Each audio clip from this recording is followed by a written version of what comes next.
দেওবাৰে দিনৰ 11 বজাত জিলাৰ সদৰত যোগান বিভাগৰ স্বেচ্ছাচাৰিতাৰ বিৰুদ্ধে অসম জাতীয়তাবাদী যুৱ পৰিষদৰ কেন্দ্ৰীয় সভাপতি উজ্জ্বল কুমাৰ চুতীয়াৰ সংবাদমেল।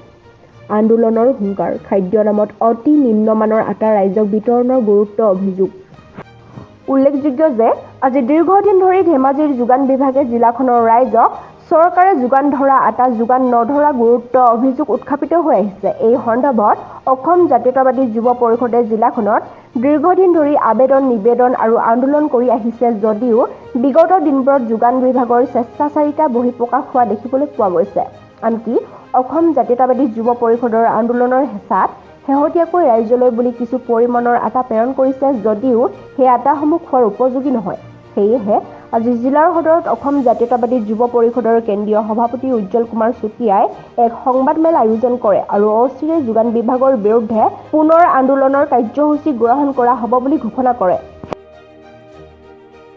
অসম জাতীয়তাবাদী যুৱ পৰিষদে যোগান বিভাগৰ কাৰ্যালয়ত এখন আমি তথ্য জনা আইনৰ অধীনত আটা 2019 চনৰ পৰা 2023 চনৰ আগষ্ট মাহলৈকে প্ৰদান আবণ্টন দিছে নাই এই বিষয়ে জানিব বিচাৰিছিলোঁ আৰু তেখেতলোকে আমাক তথ্য সহকাৰে জনাইছিলে যে তেখেতলোকৰ 19 জানুৱাৰী মাহৰ পৰা 23 আগষ্ট মাহলৈ প্ৰতি মাহে তেওঁলোকে আটা আবণ্টন দি আছে।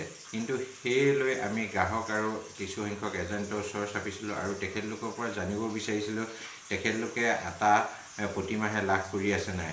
তেতিয়া গ্ৰাহক আৰু এজেণ্টসকলক কথাবিলাক সম্পূৰ্ণ মিল দেখিব পালোঁ। তেখেতলোকে এটা কথা স্পষ্টভাৱে কৈছে যে তেওঁলোকে প্ৰতিমাহে আটা লাভ নকৰে, কিন্তু তাৰ পৰিৱৰ্তে তেখেতলোকে বছৰত এবাৰ বা দুবাৰ আটা লাভ কৰি আছে। সেইবাবে আমি যোগান বিভাগক পুনৰ আবেদন জনালোঁ ইয়াত উচ্চ পৰ্যায়ৰ তদন্ত হওক, যিহেতু দুখীয়া মানুহৰ মুখৰ যি খাদ্য তেখেতলোকে কোনে সৰলীকৰণ কৰিছে আৰু তেতিয়া তেওঁলোকৰ সঞ্চালকে আমাক আশ্বাস প্ৰদান কৰিছিল যে তেওঁলোকে ইয়াত উচ্চ পৰ্যায়ৰ তদন্ত কৰিব আৰু দোষী ব্যক্তিসকলক চিনাক্ত কৰি কঠোৰ শাস্তি প্ৰদান কৰিব।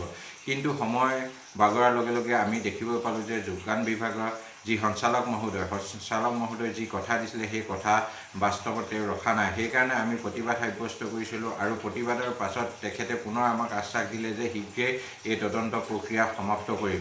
আমি যেতিয়া তদন্ত কাৰণে আবেদন জনাইছিলোঁ তাৰ পাছৰ পৰা আমি দেখিবলৈ পাইছিলোঁ যে কিছুসংখ্যক সমবায় সমিতিয়ে এজেণ্টসকলক আৰু গ্ৰাহকক তেওঁলোকে আটা যোগান ধৰিছে। কিন্তু এতিয়া প্ৰশ্ন হৈছে সেই গ্ৰাহকসকলক যি আটা যোগান ধৰিছে সেই আটা কিন্তু খাদ্যৰ বাবে উপযোগী নহয়। তেনেধৰণে যদি আটা যোগান ধৰে এটা কি ৰহস্য কাৰণত এনে খাদ্যৰ কাৰণে অনুপযোগী আটা আবণ্টন দিছে, কাৰোবাৰ স্বাৰ্থৰ কাৰণে এই কাৰ্য সংঘটিত হৈছে নেকি, এনেধৰণৰ অজস্ৰ প্ৰশ্ন অৱতাৰণা হৈছে। সেই পুনৰবাৰ আমি যোগান বিভাগৰ সঞ্চালক মহোদয়ক আমি আজি সংবাদ মাধ্যমৰ যোগেদি জনাই দিব বিচাৰিছোঁ যে শীঘ্ৰেই তেখেতে ইয়াৰ যি তদন্ত প্ৰক্ৰিয়া সমাপ্ত নকৰে বা তেখেতে যিসকল দোষী ব্যক্তি আছে সেইসকলক চিনাক্ত কৰি শাস্তি প্ৰদানৰ ব্যৱস্থা নকৰে, তেনেহ'লে আমি 26 ডিচেম্বৰৰ পৰা পুনৰ প্ৰতিবাদী কাৰ্যসূচী আৰম্ভ কৰিবলৈ বাধ্য হ'ম।